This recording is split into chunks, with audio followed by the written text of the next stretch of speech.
ഖിയാമത്ത് നാളിലേക്ക് അടുക്കുമ്പോ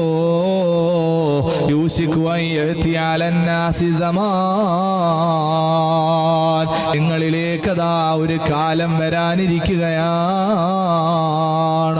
ആ കാലഘട്ടത്തിന്റെ പ്രത്യേകത എന്താണ്? ലാ യബ്ഖാ മിനൽ ഇസ്ലാമി ഇല്ലാ ഇസ്മുഹു. അന്ന് മുസ്ലിം നാമധാരികളായ ആളുകൾ ഒരുപാടുണ്ടാകും, പക്ഷേ ഇസ്ലാമിന്റെ മൂല്യങ്ങൾ അവരിലില്ല. ഇസ്ലാം അനുസരിച്ചുകൊണ്ട് ജീവിക്കുന്ന ജീവിതം അവരിലില്ല. ഇസ്ലാമിന്റെ മൂല്യങ്ങളെ മുഴുവനും കളഞ്ഞു കുടിച്ചുകൊണ്ട് മുസ്ലിം നാമധാരികളായ ആളുകൾ ഉറഞ്ഞുതുള്ളുന്ന കാലമാ. ലാ യബ്ഖാ മിനൽ ഇസ്ലാമി ഇല്ലാ ഇസ്മുഹു.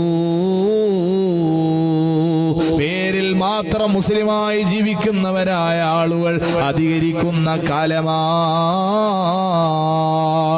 വലാ യബ്ഖാ മിനൽ ഖുർആനി ഇല്ലാ റസ്മുഹു. പരിശുദ്ധമായ ഖുർആനിന്റെ കോപ്പികളുണ്ട്, പക്ഷേ ആ ഖുർആൻ അനുസരിച്ചുകൊണ്ട് ജീവിക്കുന്നവർ വളരെ വിരളമാണ്. ആ ഖുർആനികമായ ജീവിതം നയിക്കുന്നവരായ ആളുകൾ കുറവാ. വീടുകളിലും പള്ളികളിലും എല്ലാം ഷോക്കേഴ്സുകളിൽ മുസാഫ് ഇരിക്കുന്നുണ്ട്. ആ മുസാഫ് എടുത്തു വെച്ച് പാരായണം ചെയ്യുന്നവർ വളരെ വിരളമാ.